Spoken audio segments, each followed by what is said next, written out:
Whoa, it's Thursday. It's whose house? It's Rumor and Innuendo's house. And it's burning. I feel a burn, baby. I'm Dominic D'Angelo of adfreeshows.com, scoops.com, and OneTrueSportTV.com. But I'm here with the bodacious Robert Karpelis, WE creative _ish.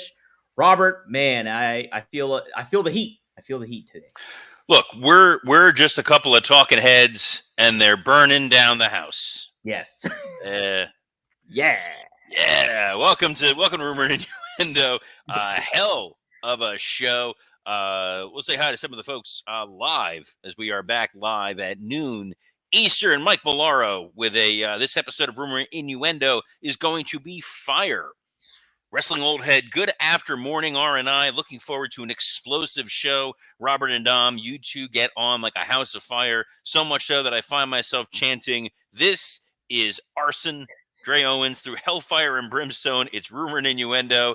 And Johnny Disco, good morning, R&I. Hey. Simple, to the point. And also Andy. Hi. Hi, Andy. Hi, everybody. Hi, Dr. Nick. Damn you, Dom. Yes. Damn it, Dom. We are here to talk the go-home show for All Out, which is crazy. We've also got some legal stuff to talk about a little later, some real estate news to talk about later, all wrestling related somehow, some way, some form or fashion. But Dom, the mustache is it's looking a little Hangman Pagey right now. You know what? When I started thinking about having this look, I was kind of thinking about Hangman. So, and hey, you know what? I have a couple Zippo lighters around my apartment, so everybody be careful. You best watch out. But we watched out for Dynamite last night, the Dynamite, and kicked off from Milwaukee, Wisconsin, home of Happy Days. And somebody who wasn't happy was Danny Garcia. He came out and was ready to go against MJF, but MJF was sitting high above, looking down from his ivory tower, sipping wine, and condescended to Danny Garcia before he attacked him and bloodied him up. Quite the exchange we had happen. Acne was mentioned. Hair transplants were mentioned. Fake tans were mentioned. Robert, did this captivate you and get you ready for MJF versus Danny Garcia at All Out? God, no. This was a disaster. This was so. When we talked about last week's segment with Danny Garcia and MJF, and we talked a little bit on the preview yesterday, I said that they said all of the words. They said all of the words any human being could ever possibly say. Max was mad about Danny Garcia, interfering and butting into his situation with Will Ospreay. Danny Garcia was mad about Max almost paralyzing him for life in front of his mom, wheeled out on a stretcher by EMTs. Max was mad that Garcia pawned his ring, his Dynamite diamond ring in Buffalo, and by God, we got some physicality last week. This week, same second verse, same as the first. From this very musical themed episode of Rumor and Innuendo, Max eviscerated Danny Garcia pretty early on by pointing out that he looks like an emaciated skinhead. And this is the same problem that they ran into with Adam Cole, where when you point out that the guy looks small and scrawny and frail, why am I going to take you seriously? And then Danny Garcia talked. And you cannot let Danny Garcia talk. His new character needs to be a guy whose vocal cords were shattered, like when Ricky Steamboat's vocal cords were taken out by Savage. That's what we need. Give him the Shibata gimmick where he just lets a phone talk on his behalf. This is a guy going into a blood feud. MJF almost ended his career. He humiliated him. He broke him in front of his family. So, of course, what you're going to do is make fun of his hair transplants and his acne. What? Yeah. Little bit. It seemed juvenile, and also, and when you're pointing out physical attributes, of one or the other, it does not. I don't know. That doesn't necessarily sell tickets, and I think you hit the nail on the head when it's like you calling somebody an emaciated person and all that stuff, and then emaciated skinhead. Let's not call him a real person. It's a skinhead. All due respect to your haircut. You do that because you like the way it feels under a baseball cap. That's it. That's it. What's also weird is, and they have to stop doing this, is Danny Garcia said, you don't care about AEW, you don't want to be here. Oh my gosh, yeah. We've now told this same story with Max more than once. We've told the story with Mercedes Moné. And what that signals to me as a member of the audience, it's not that you don't want to be here because you don't care about AEW. It's because you want to be in WWE, because that's the better company. That's the bigger company. That's the company that has all the momentum. And in a lot of ways, you're like, yeah, that totally makes sense. If you are playing in the CFL, Hmm. the old XFL or the UFL, and someone's like, you don't want to be here, you want to be here, and you want to be in the NFL. Well, yeah, obviously. How is that an insult? Like, just don't mention it. Don't talk about that. I want to think that Max wants to kill Danny Garcia. I want to think that Danny Garcia wants to kill Max, that they both care about being world champion. They both care about ruling AEW, that they're not focused on another company being someplace else and being stuck here. That's not an insult to the individual. It's an insult to the organization of which you are a part of. Also feels very heavy-handed to be like, "Oh, you don't care about AEW? You don't care about the company you work for?" It's like, if you're a wrestler, you don't necessarily care about the company you work for. We watch you because you're supposed to be outlaws and like your own person and all this kind of stuff. And you kind of hammering home a company, hey, I'm a company man, and all that stuff. We gave WWE a hard time for that for years on end.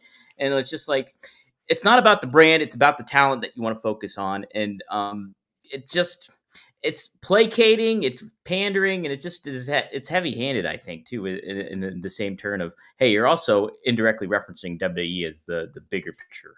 They So they are. It's you're on Mad TV and they're going, you don't even want to be here. You want to be on another show. And if your mind doesn't immediately go to Saturday Night Live, I don't know what's going on with you. Same thing that's going to wind up happening here. It occurs subconsciously. Also, from a production shooting standpoint, in MLW, we did this with Max, where he had a little table with champagne and the flutes and security and all that. They didn't show the setup. no, So I didn't realize that he had champagne and champagne flutes in this little table until Garcia ran at him. He cracked the thing over his head. If you would have seen that he was sitting there and sipping the champagne and enjoying it, instead they just went with a hard cam all the way in the back, and you could barely see it. It was lit very strangely. This was just poor thought process, poor execution. The crowd was generally flat to the point where Max was almost begging them to make noise, like, "Hey, I'm talking here." And the fine folks of Wisconsin were like, "Yes, no, we're letting you talk. we're just Minnesota nice, even though they're in It Wisconsin. is the good land." Yes. Um, I do. I kept thinking Max's delivery is always so good though, even despite like what the content had in the pros and the exchange and everything like that. He's just so on point. Knows how his facial reactions are. He's just really, really good at what he does. And I think even though this segment was not good, I did like it reiterated how big of a star he is for AEW. So, um, hey, another big stars. Okada taking on Kyle Fletcher in the opening match for the Continental Championship. Okada retains, The defeats Kyle. prestigious, The the prestigious. prestigious Continental Championship, where they're having a four-way for it, or something's going on and people are involved, but it still seems weird. Match was good. I thought Fletcher did not look bad in losing, despite my apprehension to it, I guess. But I thought the match was good, and I just want to see Okada do more, and I want to see him be in a bigger picture, I guess, with that. Same with Fletcher too, eventually. But what do you think of this match, Robert? So I love the match. Mhm. Getting that they're right there. I think the story they were telling, the idea that there was the time limit, and Kyle Fletcher was wasting time at certain points, which was pissing off Don Callis. That Okada was exploiting the clock as a smart champion. Love it. Sold American style all day, every day. What was confusing to me is, again, I'm playing by the rules of AEW. Maybe this is just the lawyer in me. When I'm told there are rules and I'm told there's a structure, and Kyle Fletcher lost to MJF, Kyle Fletcher lost to Ricochet, and now he's just getting a shot at the Continental title. And during this match, they're hyping qualifying matches for people to get a shot at a four-way at the pay-per-view. I'm going, these guys are going to kill themselves for an opportunity that was literally just handed to Kyle Fletcher because I think he won a match on Collision. I think Is he that beat what happened? Ishii. I think he beat Ishii on Collision. Scotty mentioned, Chaplin mentioned that at some point in time, maybe. But regardless, don't make me think about these things during the match. Yeah. I get that we have to care about Collision this week. I get that because the pay-per-view is on Saturday, despite Bryan Danielson pulling a Dominic D'Angelo and being like, on Sunday, this is going to happen. That means that Collision is head-to-head with SmackDown, which means, we have to care about this show now. Let's promote the hell out of it. And they are. They did a beautiful job of promoting Collision. This four-way match at the pay-per-view is intriguing. The post-match with Takeshita making the save for Kyle Fletcher was definitely intriguing. This means that Don Callis now manages 2 over baby faces. Let's not think too much about that. Match was great. Made Okada look wonderful. Excited to see where they're going to go with this going forward. Now I want to see Okada versus Takeshita, and Kyle Fletcher's continuing to prove that when they put him in there, dude really over delivers. He absolutely does, and I think it's some promising aspects in the opening match, and how they're positioning Fletcher, I think is still ultimately good, and good to see Takeshita back as And well. and look, Kyle Fletcher made Ricochet look so good last week that Ricochet not even on the show this Oh my week. God, you're right. Let's sign a big huge star and then just not use him. What happened there? I mean, just a brilliant idea. Love it. Let's not put him on the pay-per-view, maybe. Let's not put him on the pay-per-view. Let's not put him on the Dynamite. Let's not hype him being on Collision. Let's just ignore him entirely. It's like a guy in high school trying to like neg a pretty girl. It's Hey. very weird. Speaking of, if that was a speaking of, I'd be terrified. But high school, childhood, we learned a little bit more about Swerve Strickland's childhood and what was a really interesting video package, Dom. Yes, he happened to buy his childhood home, and Prince Nana was there to see it. He admired a tree that he used to climb and all that stuff. And yeah, kind of like a nice little segment if you didn't know what was to come moving forward.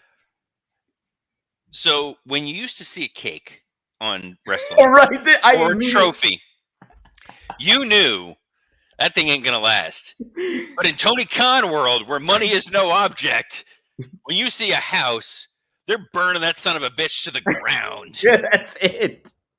Robert, I immediately thought of that too, like a cake analogy. I was like, this is the AEW cake is our houses. And yes, we got this is the parallel to Drew and Punk.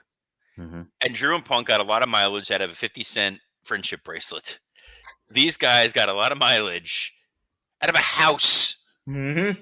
Remember the first In Your House where Todd Pettengill, they gave away a house? Yes. That was this house. That was that house? It was not that house. I want to believe that. I love the video package. They made it feel real with the pictures of him as a kid and talking about his hard scrabble life as a young man. Like, I thought that was a wonderful setup. And then it led to a main event anywhere in the country. Robin Renegade and Jamie Hayter. Absolutely. Man, my goodness. If I had hair, that would have been blown back. It was that good. Well, Jamie Hayter has hair and she looks like Farrah Fawcett. I tell you what, yeah, she's got a great look. And gets the definitive win. Certainly, individual you want to build the women's division around, I think. It's great to have her back in the mix when you think about all the possibilities of who she can contend with. But Robin Renegade has been on AEW a couple of times, but not in a prominent light, and she gets squashed in this bout. So there you have it, Robert. That's a shame. Appropriately, you yawned at that point, too. Hey, were you yawning during the Roddy Strong and Hook segment backstage where Roddy wants the title shot, Hook's willing to give it to him, but Roddy wants it on his own time? Hook needs to not talk ever again. I watched a little bit of you in your Sherlock Holmes play. Yeah. Hook comes across like a kid doing high school production of Newsies every time he talks. Is that a minor critique of my performance? No, I'm just pointing out community theater. Like you're getting a different degree of acting than you would on a Broadway show. The thing that Tony Khan did the best with Hook, much like Paul Heyman did with his dad Taz, was a lot of less is more. Hook would just go out, beat a dude up, not say anything, or say one word, and then we move on. I don't want to hear Hook talk because his character is very much, from the streets, Scrappy Doo. Yeah. Hey, you guys, I'm going to fight you now. Like, come on, dude. Like, please Put make him it up. stop. Beat me if you can. Survive this promo. Oh my god. But don't worry, we got to the big, bright, shining ball of charisma that is Marina Shafir. Just laying waste to what are they? Female security guards? Is that what There were a he bunch was? of male security guards, which okay. I'm really trying not to pile on because I actually did enjoy a lot about this episode of No, Dynamite. this was a good. It was a fun show. The fact that one of the extras was one of the security guys for Max. Come on, guys! Like a sliver of quality control is really all I ask.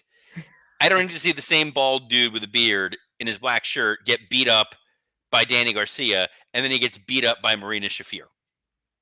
That's all. Moxley comes out, gives an attaboy to Jack Perry. Yeah. Okay.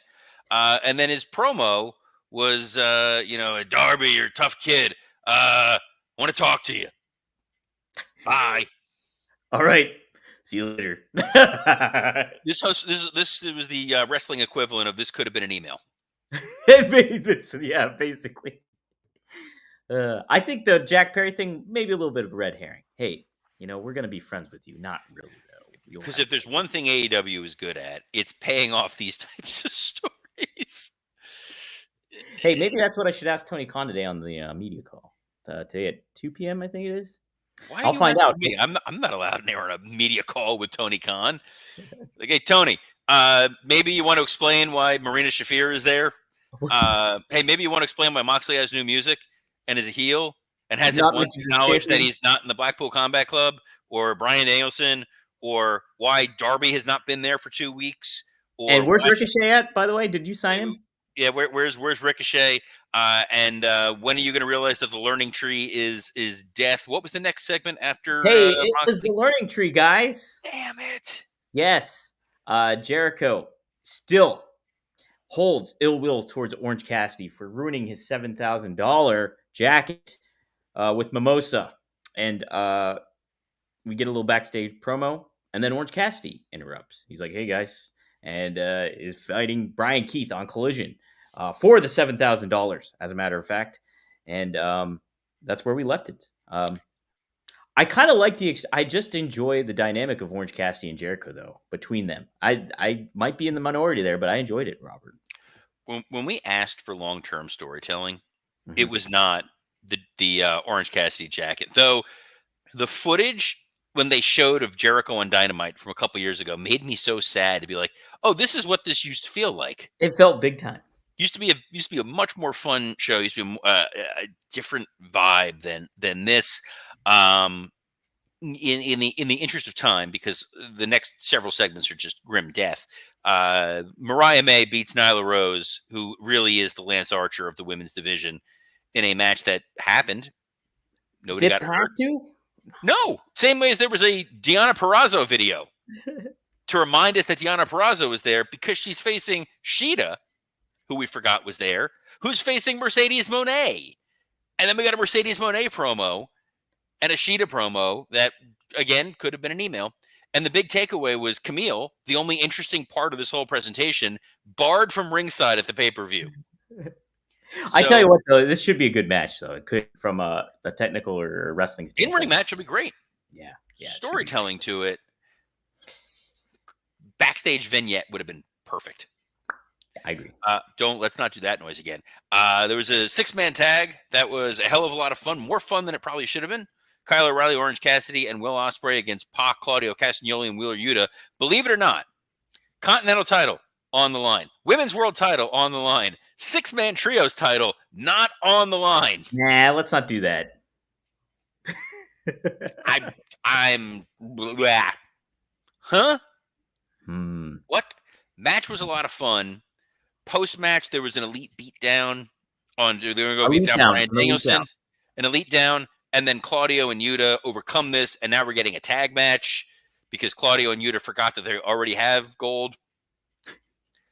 And Pac, who's a heel attacking Will Ospreay, is going to be teaming with Bryan and the Blackpool Combat Club in an 8-man tag against the heel elite. Try not to think about it. Just try to put it out of your mind. Just the hell of a main event segment. Hell of a main event. I'm trying to move past it. Hell of a main event segment. Swerve Strickland comes out for that contract signing. Hangman Adam Page, he is not there. He is on site with a camera crew, which is impressive, at Swerve's childhood home. He sits down on that easy chair, cuts a great promo. Killer promo from Hangman Adam Page. Yes. And then blows up his house, which makes me think that this house would not have passed inspection, would not have passed code, because houses do not blow up that easily. But what a hell of a visual. These two folks are gonna go at it on Saturday. Dom, are you now more excited for this match? Yeah, I am. I thought they hit all the right notes with this stuff for the most part. Now, you mentioned them showing Swerve's house earlier in the show and stuff like that. It kind of I felt a disconnect on it because Swerve has kind of been very heelish, and here we get this kind of sentimental, heartwarming segment with him later on. Like, okay, well, how do I feel about Swerve? And then we get Hangman showing up in his house and lighting that mother on fire. And you consider all the stuff, and even Hangman mentioned it. Hey, you watch me carry my pregnant wife to the hospital. I am burning down your house. I'm not for arson, but kind of felt a little justified, right? I don't know. It made sense to me. And I'm glad both guys hate each other because I do want to watch the match. It speaks to you, Dom, that this made sense to you. That, yeah, this is justifiable arson. It kind of felt justifiable. Look, I think it's a good reason for people to tune in on Saturday. I will not be watching live on Saturday. Full disclosure, it is the Gators play at 7:00. So while people are wondering, hey, who's going to murder each other in the cage? Is it going to be Hangman or is it going to be Swerve? I'm going to be wondering, is my quarterback going to throw for more than 300 yards? My quarterback going to throw more than 300 yards? Is my receiver gonna pull in a touchdown? If you guys check out DraftKings Pick 6, the newest way to compete against others and play fantasy football to win cash with DraftKings, you can answer these questions and more. And when you're right, you'll win cash. You pick a player and choose if they'll have more or less of a stat, like yards, touchdowns, catches, etc. Download the new DraftKings Pick 6 app and use code RUMOR. That's code RUMOR for new customers to play $5 and get $50 in Pick 6 credits guaranteed. Plus, you get 1 month of NFL Plus Premium on us. It's on Dominic D'Angelo. Thank him personally. The offer expires September 19th only on DraftKings Pick 6. The crown is yours. Gambling problem? Call 1-800-GAMBLER. Help is available for problem gambling. Call 888-789-7777 or visit ccpg.org in Connecticut. Must be 18 years or older. Age and eligibility restrictions vary by jurisdiction. Pick 6 not available everywhere, including New York and Ontario. Void where prohibited. See terms at pick6.draftkings.com/promos. 1 per new customer. Reward issued as $50 in non-withdrawable Pick 6 credits that expire in 6 months. NFL Plus Premium offer available only to new and former NFL Plus subscribers. Additional NFL Plus Premium terms at NFL.com/terms. That was some of our legal requirements that we have to have there. And Dom, we got a legal story to talk about now. Oh, we got a bit of a situation going on. A lawsuit has been filed against AEW courtesy of Jim Cornette's attorney, Stephen P. New, but not in defense of Jim Cornette. In defense of Kevin Kelly and the Tate twins, also known as the Boys. So, the suit filed on August 30th in the Philadelphia County, Pennsylvania Court of Common Pleas by the plaintiffs, attorneys Stephen P. New and Benjamin Baer, says they are looking to void the arbitration clause of their AEW talent contracts. They also asked the court to certify a class action lawsuit against the wrestling organization by stating AEW is misclassifying the wrestlers as independent contractors instead of employees. Stephen P. New says, I am proud to represent Kevin Kelly and the Tate twins in this lawsuit. He said in an email to Sports Illustrated, I'm looking forward to having them have their day in court and the truth coming out about their situations. Finally, I hope this lawsuit is the genesis of a change in the pro wrestling industry wherein can make pro wrestling employees they are of independent contractors where they are not and never have been. Robert, Jim and Ross said on his podcast the lawsuit seems frivolous. Kevin Kelly responded on social media. He does not think it's frivolous at all, and he is looking forward to his day in court. Is this frivolous? Robert, you're an attorney. Lay down the law for us here, please. Stephen P. New has been on our show before. He's been a guest on Rumor and Innuendo. This has been the age-old wrestling question, whether or not they are, in fact, independent contractors. Anybody that pulls out their Black's Law Dictionary and looks up the legal definition of an independent contractor and then looks at what the parameters in the contract that WWE or AEW or any company puts in front of them, they would say this does not seem to align. The court has not truly ruled on whether or not this is the case. Wrestlers have tried to sue on this in the past. It's been brought up in Connecticut, and it never really got much headway. What I think is interesting about this case is it's the first time they're going up against AEW. WWE obviously has a lot of sway in the state of Connecticut. I don't know what AEW's political clout is, and if you get in front of an activist judge who looks at some of the facts and policies here, they very well may rule in such a manner. However, they need to first get past this arbitration clause. I don't know if they're going to be able to get past the arbitration clause. I have not looked at the AEW contract. I don't know what their arguments are. I think Kevin Kelly's argument is going to be different than the Tate's. I don't know if Kevin Kelly was construed as an independent contractor or an employee. I know when I worked at WWE, the majority of our announcers were employees. They had desks. They sat with us. They were fully contracted workers. I don't know what AEW's status is. What's interesting is I think WWE is going to be watching this very quickly, and this will be one of those instances where they are going to be rooting for AEW and may potentially behind the scenes providing some information to help AEW combat this lawsuit, because the last thing that they want is for judges to make this ruling, and then this will have a ripple effect in Titan Tower. Robert, does this seem like I'm completely oblivious to all this stuff? So does this seem like ludicrous, like weird to do? Do they have some viability behind this? Do you think Kevin Kelly and the Tate twins? Again, I would say at a 40,000 foot level, I think that there is an interesting debate to be had as to whether or not they are employees or independent contractors. If you're employees, there's health insurance benefits that need to be put in place. There's certain withholdings, certain ways in which you're taxed, certain benefits that you are entitled to.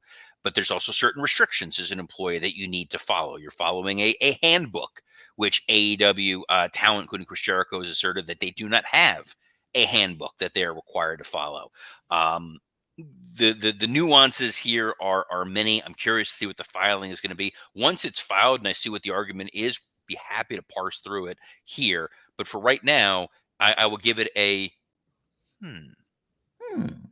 quite intrigued. I am curious because this has been around for many, many years. What some of the more veteran talent are gonna think about this. Say like a Rob Van Dam or a Greg Gagne or a Magnum TA even.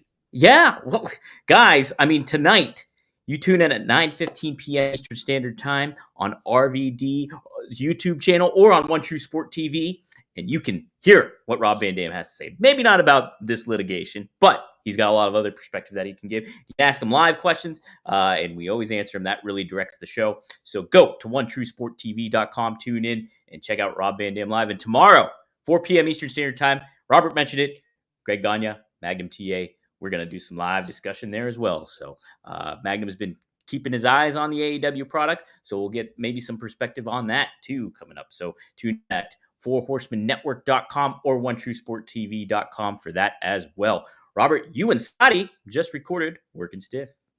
Scott Chopper and I just recorded Working Stiff earlier today. It is in Dom's inbox right now, so it should be uploaded the next couple of hours.